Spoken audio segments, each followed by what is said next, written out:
하나님이 말씀하시거든요. 너네 하나님 말씀 거부하지 말고 하나님 말씀 잘 들어야 돼. 근데 말 잘 듣나요? 말 안 듣죠. 그래서 죄 짓고 사니까 하나님께서 돌아오라고. 죄를 짓게 되면 은혜를 자꾸 잊어버리게 되고 감사가 안 생기고 살면서 예배가 싫어집니다. 그리고 회개가 잘 안 돼요. 그런 일이 자꾸 일어나면 죄 짓고 있는 거예요. 선지자들도 지치기 시작한 거죠. 제사장들이라도 정신 차리고 있으면 좀 나은데 사람들이 하도 말을 안 들으니까 제사장들도 이제 포기하기 시작합니다. 에스겔 7장 26절에 환난에 환난이 더하고 소문에 소문이 더할 때에 전염병이다, 경제적으로 어렵다, 가정이 어떻게 됐다, 아기들이 안 태어난다, 점점 소망이 없어지는 이 환난에 환난이 더하고 소문에 소문이 자꾸만 더해질 때 그들이 선지자에게서 묵시를 구하나 헛될 것이며 제사장에게는 율법이 없어질 것이요 장로에게는 책략이 없어질 것이며 물어볼 사람조차도 없어지는 시대가 될 거다. 이야기를 조금 더 구체적으로 에스겔 선지자는 22장에 이렇게 해석합니다. 이스라엘의 제사장들은 내 율법을 함부로 다루고 내 거룩한 성소를 더럽혔으며 거룩한 것과 거룩하지 않은 것을 구별하지 않았고 깨끗한 것과 부정한 것을 구별하도록 가르치지 않았으며 내 안식일을 기억하지도 않았다. 27절에는 예루살렘의 지도자들은 먹이를 뜯는 늑대와 같다. 그들은 불의한 이익을 얻으려고 피를 흘리고 사람을 죽였다. 28절에 예언자들은 헛된 환상과 거짓 예언으로 그들의 죄를 깜쪽같이 덮으려 한다. 29절에 그 땅의 사람들은 남을 속이고 훔치며 가난하고 어려운 사람들을 학대하고 외국인을 속여 정당한 보호를 받지 못하게 한다. 31절 그러므로 제사장들도 예언자들도 또 통치자들도 일반 백성들도 하나님에게서 다 멀어져 갔다는 거예요. 그래서 그러므로 이제 내 분노를 그들에게 쏟아부어 불같은 진노로 그들을 멸망시키겠다. 그들이 저지른 모든 악한 짓에 따라 갚아주겠다. 나 주 여호와의 말이다. 결국 바벨론이 쳐들어왔잖아요. 그래도 이스라엘 사람들을 많이 죽이고 끌어갑니다. 포로로 잡혀갔어요. 자, 바벨론이라는 땅에 포로로 잡혀가 있다는 게 행복하지 않은 거잖아요. 그쯤 되니까 정신 차린 사람들이 하나 둘 생겨나기 시작합니다. 우리가 이렇게 살면 안 되잖아. 하나님께로 돌아가야 돼. 세정아 타협하지 말고 손해가 나더라도 억울한 일 당하더라도 우리 믿음으로 살자. 이러고 얘기했던 사람 중에 하나가 모르드게라는 사람이에요. 바벨론 포로로 잡혀가 있는 사람 중에 모르드게라는 사람이 조금 고집스러울 만큼 하나님을 향하여 하나님께 파고 들어갑니다. 자, 그 모르드게가 사촌 동생 하나를 데리고 살아요. 그 사촌 동생의 이름이 하다사입니다. 여자인데 나이 차이가 많이 나는 사촌 동생이에요. 자, 하다사를 자기 딸처럼 여기면서 데리고 살면서 믿음을 같이 가르칩니다. 그 즈음에 바벨론이라는 나라가 무너지고 페르시아라는 나라가 바벨론을 또 정복했어요. 전쟁이 그런 시대니까. 자, 페르시아라는 나라가 얼마나 큰 나라였는지 성경에 보면 인도에서 구스까지, 요즘으로 말하면 인도라는 나라에서 에티오피아까지 세계 지도를 놓고 보시면 인도에서 서쪽으로 파키스탄, 이란, 이라크, 조금 위로 올라가면 사우디아라비아, 그 위로 또 이스라엘, 레바논, 요르단, 시리아, 그 밑으로 내려오면 이집트, 그 다음에 수단을 지나야 에티오피아예요. 이 규모가 얼마나 큰지 지금도 지도를 놓고 보면 아프리카 전체 대륙의 3분의 2 정도 됩니다. 어마어마하게 큰 나라를 차지한 페르시아, 크세르크세스 1세입니다. 성경은 크세르크세스 1세를 아하수에로라고 표현해요. 이 아하수에로라고 하는 왕이 엄청나게 큰 나라를 만든 다음에 잔치를 벌이는데 하루 이틀이 아니라 180일 동안 6개월간 매일 잔치를 벌인 거예요. 오늘은 이 사람을 초대하고 내일은 저 사람을 초대하고, 그리고 매일마다 잔치가 이어지는 어느 날 사신으로 온 사람 중에 하나가 그러겠죠. 임금님, 왕비가 참 이쁘시다는데 한번 좀 보자고. 그랬더니 임금님이 기분이 좋아가지고 왕비로 오라고 그런 거예요. 왕비로 오라고 그랬는데 하필 그날따라 왕비가 무슨 일이 있었는지 못 가겠다고 얘기를 한 거야.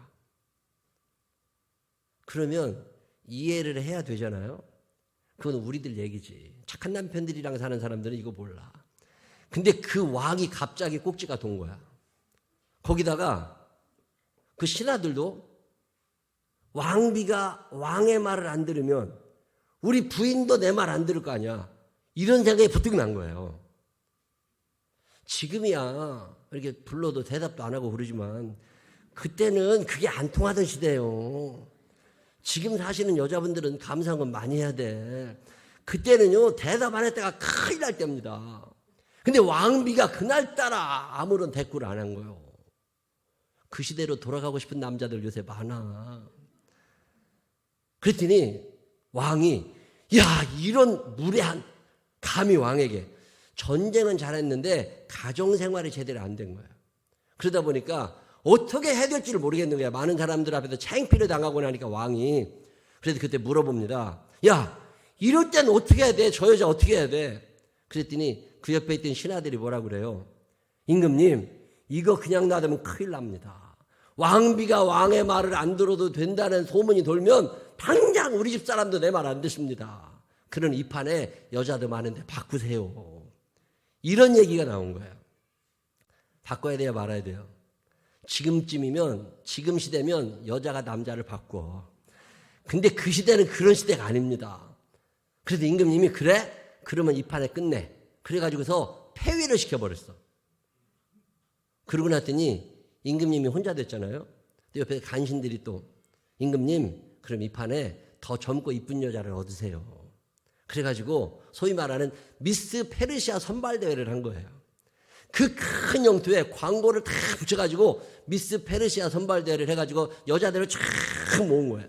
거기다 뽑고 1차 예선, 2차 예선, 3차 예선 본선해가지고 딱 해가지고 최종적으로 선택받은 여자가 에스더라는 여자인데 이 에스더라는 여자는 하다사, 모르드게가 딸처럼 키웠던 사촌동생 하다사는 히브리식 이름이고 에스더는 페르시아식 이름이에요. 일제시대에 우리나라 사람들 이름이 2개씩 있었던 것처럼 지금 미국 가서 사는 사람들 한국 사람 이름, 미국 사람 이름 있는 것처럼 에스더가 하다사야. 하다사가 에스더. 이 여자가 부인이 됐습니다. 이제 왕비가 됐어요. 자, 왕비가 된 다음에 얼마나 왕이 좋아했는지. 에스더 2장 17절. 왕은 모든 처녀들 가운데서도 에스더를 가장 좋아했습니다. 드디어 아하수에로 왕은 에스더의 머리에 왕관을 씌워주고 와스디를 대신하여 에스더를 왕후로 삼았습니다. 왕은 에스더를 위해서 큰 잔치를 베풀고 귀족들과 신하들을 모두 초대했습니다. 그리고 전국에 휴일을 선포하고 사람들에게 푸짐한 선물을 나누어 주었습니다.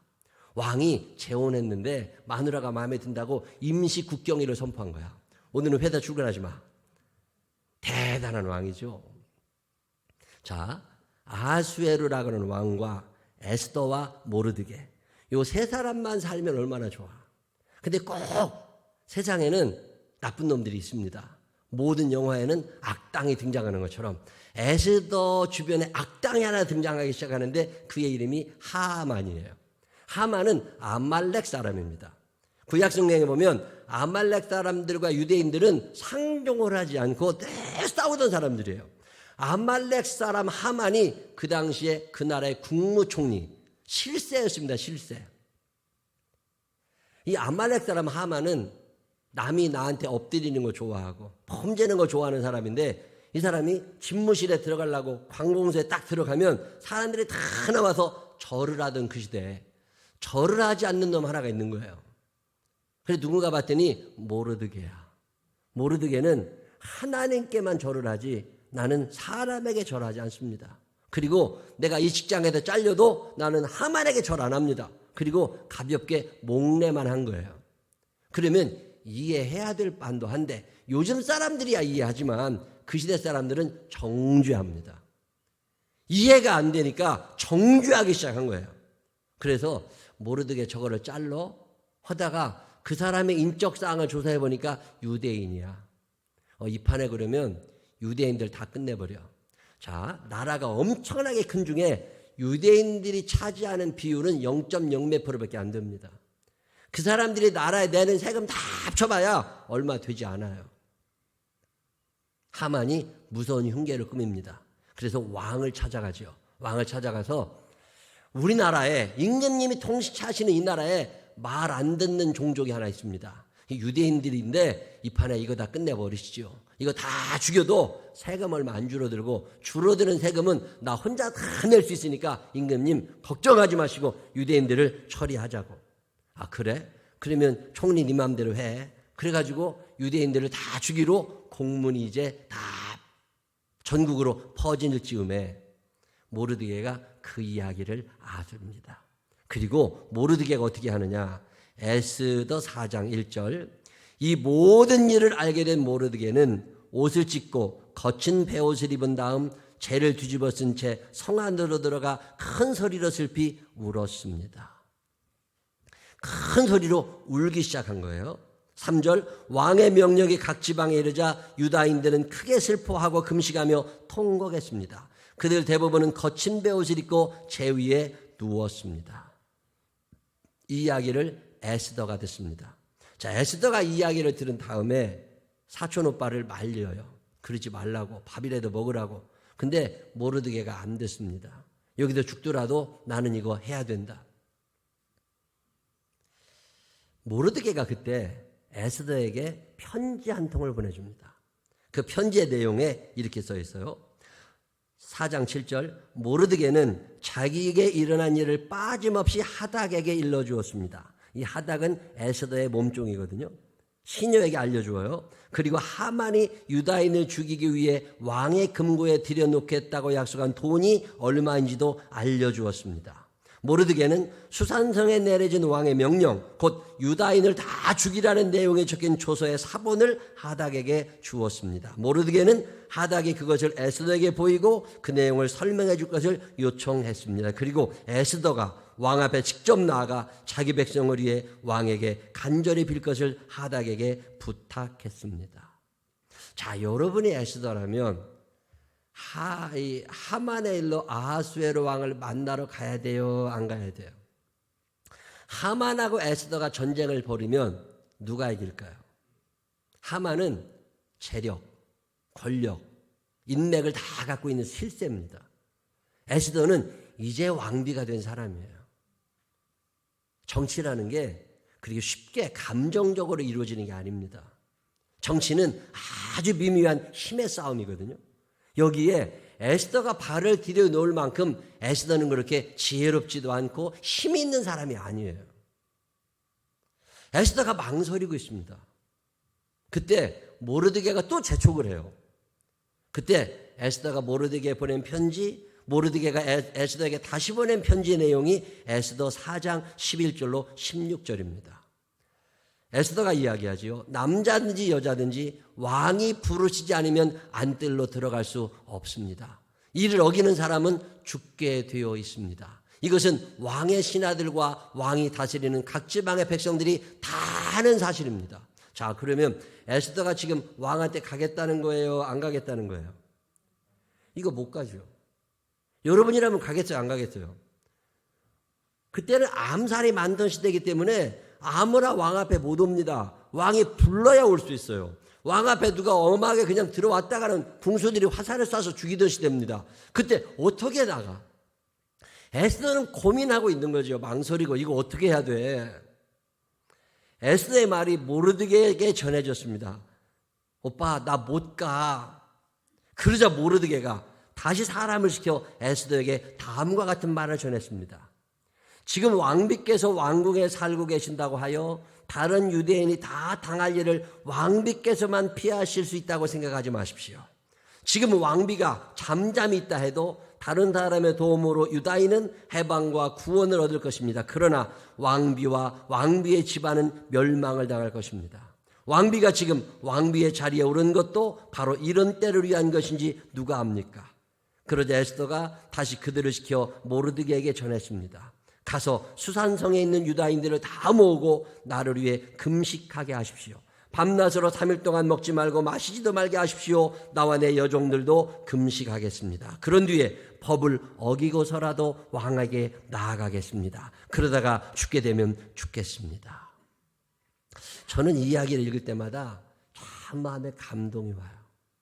우선은 모르드게의 지혜입니다. 모르드게가 지금 에스더에게 얘기한 요지가 크게 세 가지예요.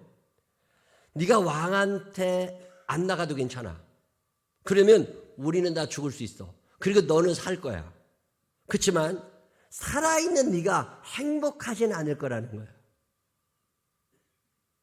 두 번째로, 만약에 네가 나가서 왕에게 말하지 않는다 해도 하나님은 우리를 사랑하시기 때문에 다른 누군가를 통하여 우리를 구원하실 거라는 거예요. 만약 그렇게 되면 네가 행복하겠느냐? 세 번째로 모르드게가 얘기하는 게 재밌습니다. 하나님께서는 이런 일이 일어날 걸 미리 아시고 너를 왕비로 삼아놓고 계셨다는 거예요. 너를 통해서 하나님은 이 일을 해결하기 원하시는데 만약에 네가 잠잠하게 된다면 너는 하나님께서 주시는 사명을 제대로 감당하지 못하는 게 될 거라는 거예요. 모르드게의 이야기는 상당히 설득력이 있습니다. 네가 유대인이지만 너 하나는 살아날 수 있어. 그렇지만 너는 행복한 인생을 살지는 못해. 우리가 다 죽을 거니까. 또 네가 가만히 있으면 다른 사람을 통해서라도 하나님이 우리를 구원하실 건데 그렇게 되면 너는 창피해서 고개를 못 들고 살 수 있어. 그리고 또 하나, 네가 오늘 왕비가 된 것이 어쩌면 이 일을 해결하라고 하시는 하나님의 음성일 수 있어. 자, 모르드게의 이야기를 들은 에스더는 고민에 빠집니다. 이거 진짜 내가 나서야 되는 거 아니야? 나섰다가 하만한테 지면 어떻게 하지? 나섰다가 궁수에 화살에 맞아 죽으면 어떻게 하지? 고민이 보통 많은 게 아니에요. 여러분, 성경을 가볍게 읽지 마세요. 지금 에스더는 심각한 고민에 빠져 있지 않겠습니까? 그리고 나서 그가 결심하는 게 뭐예요? 죽으면 죽더라도 그래, 이래 불행하나 저래 불행하나 똑같으니까 나 그냥 나가서 얘기하고 죽을래. 그리고 왕 앞에 나아가게 됐고 하나님께서 왕의 마음을 움직이셔도 결국 하만과의 싸움에서 에스더가 큰 승리를 거두게 된다는 이야기가 구약성경 에스더의 이야기입니다. 이 이야기가 꾸며낸 동화 이야기가 아니라 사실인 줄로 믿어주시는 분들만 아멘 한번 해보세요. 여러분, 지금 오늘 우리의 세계에도 하만이 있습니다. 우리를 괴롭히려는 사람들이 늘 있다고. 자, 이 하만이 많아지는 이 세상을 우리가 어떻게 살아가야 될까? 어떻게 사는 인생이 행복하고 어떻게 사는 인생들에게 하나님이 하만을 물리칠 수 있는 힘을 주시고 하만의 문제를 하나님이 해결해 주실까? 오늘은 이 말씀을 잠깐 나누려고 합니다. 여러분 주변에 있는 하만이 있습니다. 자, 하만. 우리 딸 수정이가 딸을 낳았어요. 원치 않게 제가 할아버지가 됐고 어디 친구들하고 같이 있으면 할아버지가 돈 내라고 그래요. 딸 이름을 짓는데 뭐라고 지을 거냐고 그랬더니 다솔이라고 지을 거래요. 그게 뭔 뜻인데 다윗과 솔로몬의 약자래요. 그렇다고 딸을 다솔이라고 짓겠다고 그래서 야, 관두어. 그 이름 마음에 안 들어. 내가 외할아버지가 거부를 행사했습니다. 그래서 내가 왜 그러냐면 솔로몬 마음에 안 들어. 왜 솔로몬이 좋은데 지혜로웠다고. 그 지혜롭기는 했는데 그 지혜 갖고 세금 걷는 데 썼어. 그 지혜 가지고 여자들 꼬시는 데 썼어. 그게 솔로몬이야. 그리고 말년이 안 좋아. 솔로몬 빼. 그럼 뭐라고 짓느냐고. 문다 이렇게만 외자로 짓냐. 그러지 말고 다해라고 지어. 나는 성경에 나오는 여자들 중에 에스더가 참 닮고 싶어. 이름을 문다애라고 짓는데 애자를 아이가 아니라 어이로 써. 그래서 네 이름이 뭐야? 저는 문다애입니다. 근데 애자가 아이가 아니라 어입니다. 이렇게 얘기하라고. 왜 그러냐면 에스더가 저는 마음에 들어요. 자, 에스더가 마음에 들고 닮고 싶은 게 여러 가지 있는데 그 중에 하나가 에스더의 용기, 에스더의 담대함, 에스더의 지혜입니다. 이게 하루아침에 나오는 게 아니에요. 에스더가 많은 전쟁을 치른 사람이잖아요. 바벨론과 이스라엘의 전쟁, 그리고 바벨론과 페르시아의 전쟁, 그리고 전쟁 고아가 돼서 살아갈 수밖에 없었던 그 아모라 시절을 살면서 몸에 붙은 어떤 지혜가 있어요. 몸에 붙어있는 어떤 삶의 원칙 같은 게 있습니다. 여러분, 나를 힘들게 하는 사람들이 많아지면 지혜가 많아지는 거 아세요? 힘든 사람이 아무도 없어. 나는 참 행복해. 이런 사람은 어리석어지는 거 아세요? 그래서 여러분들이 여러분 주변에 여러분을 괴롭히고 못 살게 구는 사람이 있을 때 절대로 원망하지 말고 저 사람이 나한테 지혜를 주려나 보다. 그게 하만이라는 놈이 자꾸 괴롭히다 보니까 에스더가 딱 전쟁을 하기 전에 기도해야 되는구나. 이거 내가 할 수 있는 게 아니구나. 전적을 딱 내보니까 안 되잖아요. 내가 어차피 지는 게임이니까 이건 내가 할 수 있는 게 아니야. 하나님께 빌어야 돼. 하나님, 근데 나만 빌어가지고는 안 돼. 모르드게 오빠에게도 부탁하고 유대인들에게도 부탁하고 자기 시종들에게도 부탁하고 그리고 뜸을 들입니다.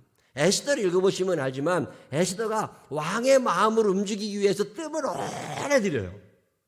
이게 하루아침에 나오는 게 아닙니다. 인생을 살다 보면 내 몸에 붙어있는 지혜라는 게 있어요. 저는 우리 생명나무교회 교우들이 이 지혜를 얻게 되시기를 주의 이름으로 축원합니다. 담력과 용기를 얻게 되시기를 주의 이름으로 축원합니다. 많이 있습니다, 이런 사람들. 저는 간디라는 사람을 참 좋아해요. 그 사람이 교회 다니는 사람은 아니에요. 인도의 수장이었던 간디는 일찍 영국에 유학 가서 공부하면서 교회도 많이 나갔고 예수도 믿는 사람이었지만 끝에 교회 결국 안 갑니다. 왜 그러냐면 인종차별이 하도 심할 때라 백인들이 자기 피부색 검었다고 하도 욕을 해야 되고 모욕을 주니까 안 갔어요, 교회를.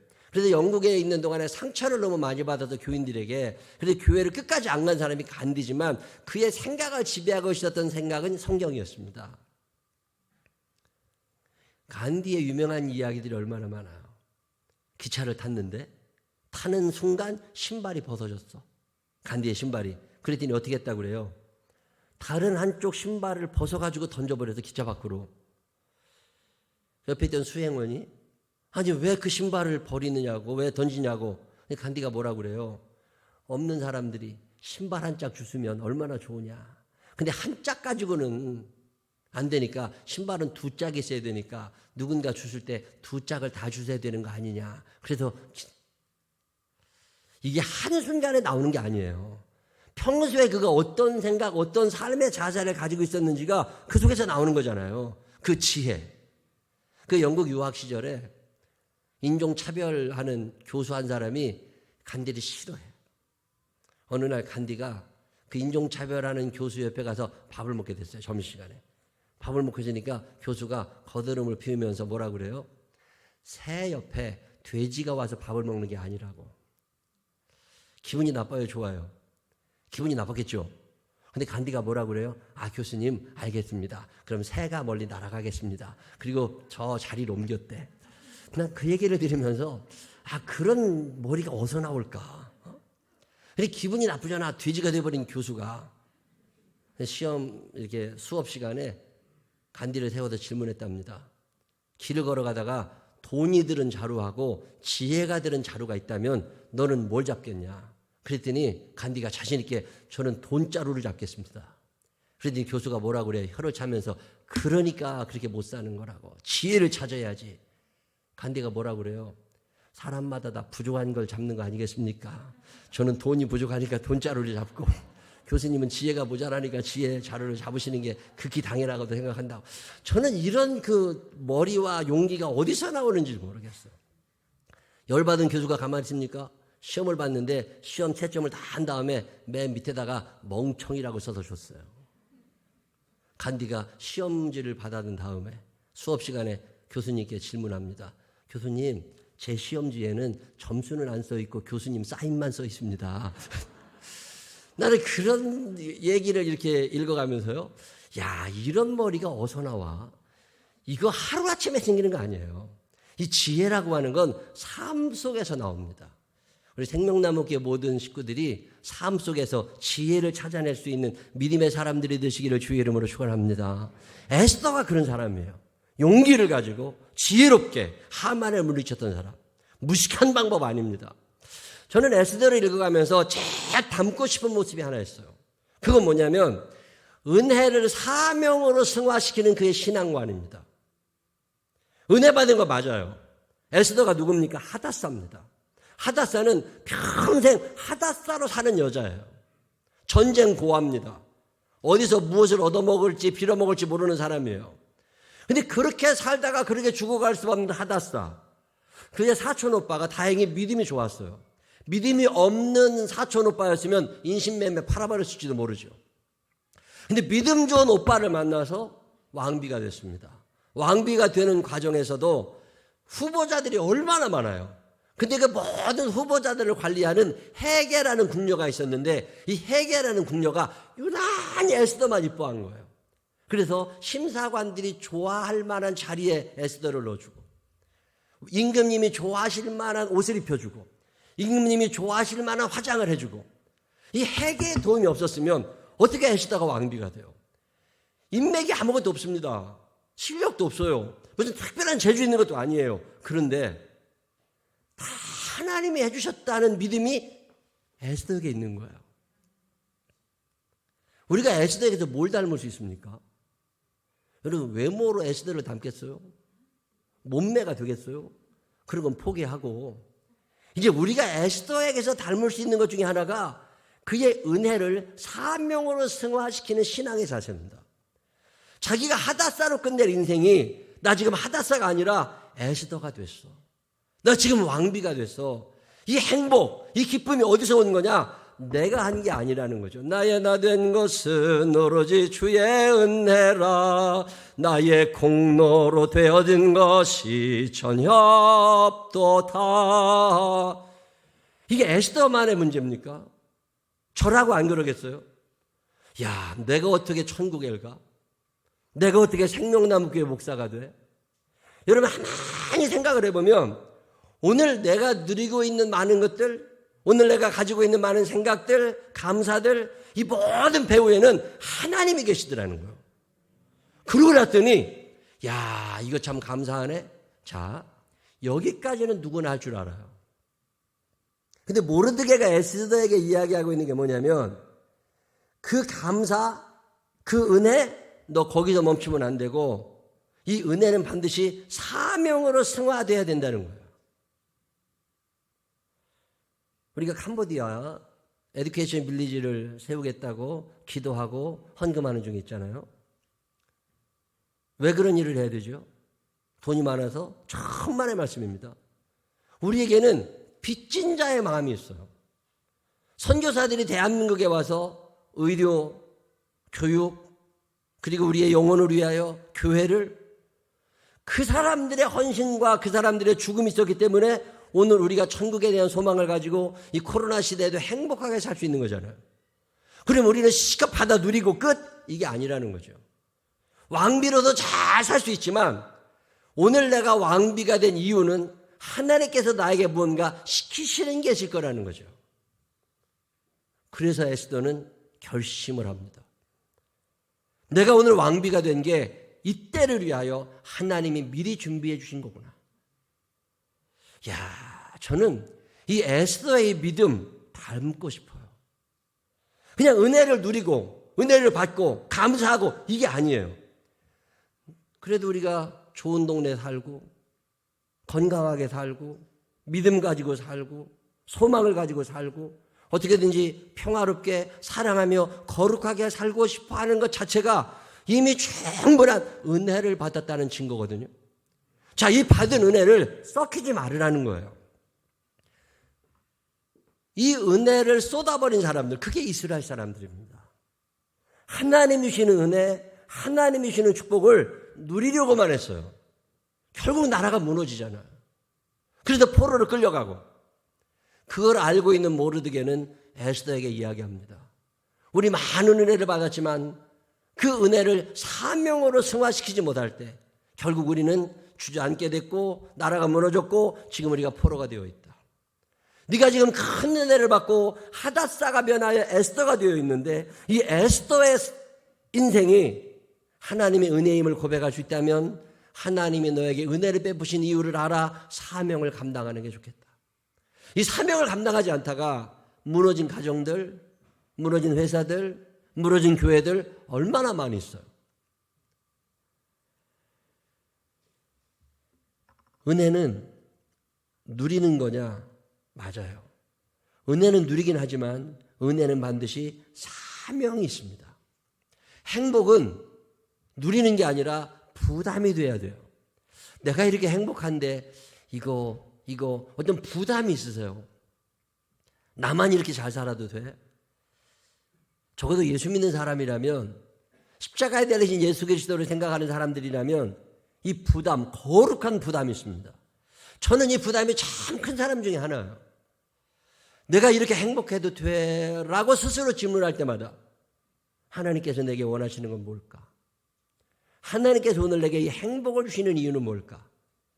우리 교회가 하나님의 은혜와 사랑 안에서 참 교인들이 잘 살고 편안하고 기쁘다? 자, 그러면 하나님이 우리에게 원하시는 건 뭘까? 이거 감당하지 않으면 하나님이 불어버리시는 거잖아요. 그게 모르드게가 에스더에게 설득한 내용의 핵심입니다. 어쩌면 오늘 이 말씀은 우리에게 주시는 말씀이고 모르드게를 통하여 에스더를 깨우치셨던 하나님께서는 오늘 부족한 종을 통하여 여러분의 마음을 깨우치고 있는지도 모릅니다. 이만큼 살게 된 데에는 어떤 이유가 있다. 행복은 그래서 부담이 되고 은혜는 사명이 되는 여기에 그리스도인의 길이 있습니다. 하나님이 내게 원하시는 게 뭘까? 교회에 대해서, 가정에 대해서, 직장에 대해서 어떤 책임감을 느끼시는 적이 있으세요?